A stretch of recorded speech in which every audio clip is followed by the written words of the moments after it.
So you've decided to write a book. Now, this is both an exciting and a terrifying moment. So whether you're a complete novice writer or you've been writing for years and you're looking to sharpen your craft, then here are some fresh pieces of advice to guide you along the way. So the very first piece is embrace that imperfection of your first draft. And this reminds me of a quote that gets thrown around all the time. Your first book is probably going to suck, but you have to write it. So I half agree with this statement, and the other half of me disagrees with it. And I'll explain very specifically because I think this is really important. So on the one hand, you should absolutely listen to this advice in the context of your very first draft. It can be your very first book, right?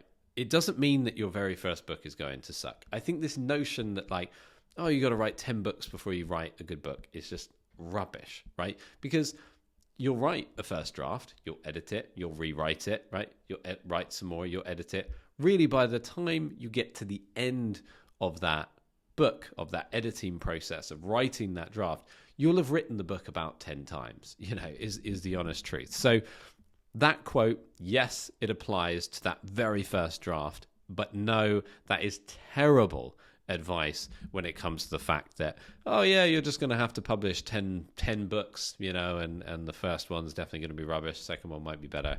I don't buy that at all.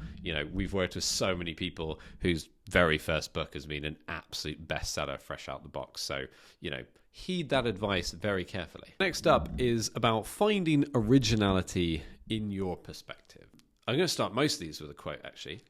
Nothing is original. Write what brings an original spark to your novel. So whilst it's true that most stories share common themes, what you really have to focus on is your unique voice and your unique experiences, right?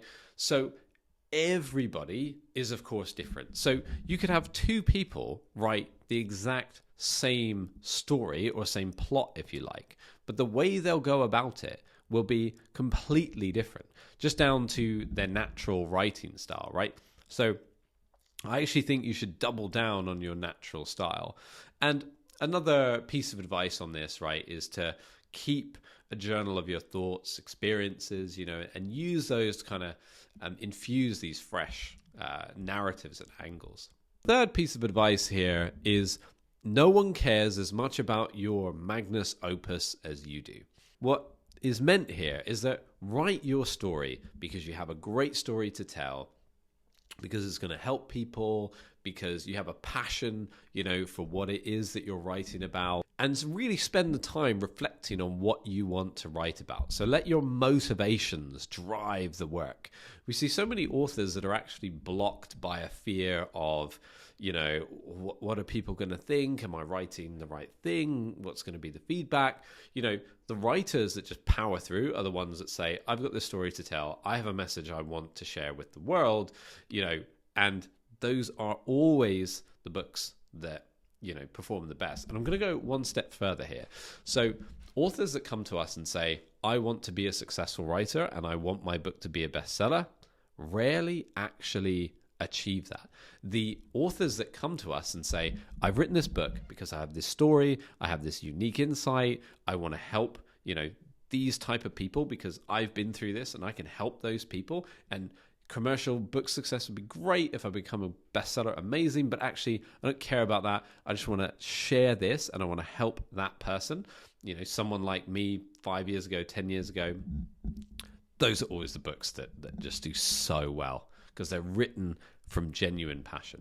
Next up, you want to leverage feedback constructively. So don't go to your friends and family for feedback, right? They're just not going to give you honest feedback. You need to seek out writing groups and professional editors who can provide valuable, honest, critical, and truthful, right, harsh advice. The fact is, right, the harsher your editor is, the more they care about you and the more they care about your success. And the fact is that your friends and family, they care about you, but in a completely different way. So they care about your feelings, right, and how you feel. A professional editor simply cares about making your book 10 times better. They don't care about your feelings, but they care about how well your book does. The next bit of writing advice is that all of your excuses for not writing are nonsense. Time constraints, fear of failure, self-doubt, these are all the common hurdles, right? Just recognize them as opportunities, right? So I would in fact recommend that you identify the most common excuse that you make and then devise a strategy to overcome it, right? So whatever it is, make note of that excuse and then try and find a way to just stop yourself even being able to make that excuse. So if it's I don't have enough time, well, block out the time in your calendar, make sure there's nothing else going on there. The next one is that writer's block is an illusion. Writing is hard. So a lot of people see writer's block as this barrier, right? And they're just stuck and they can't move forward. The fact is, writing is hard, right? So you need a way to stimulate your creativity when you get stuck. And, we have a number of videos on this channel about how to overcome writer's block. And it usually comes down to a lack of creativity, or sometimes you're trying to flesh out a certain part of the story when really just come back to it, use the JQ method. And I'll link to that video down below.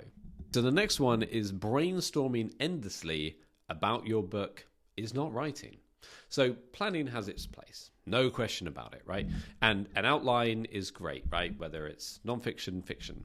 I use an outline when I write, but I outline quickly. It'll take me half an hour, write the outline, and then I just get going. It's the map you follow where you can fill in the blanks. But the only way to bring your book to life is to write. And often all this planning and preparation is just more procrastination. And so I would say set deadlines for everything, right? Even to finish your outline, finish your research, set a deadline and stick to it. The next part of this is if you're serious about writing, well, then you have to find joy in the process.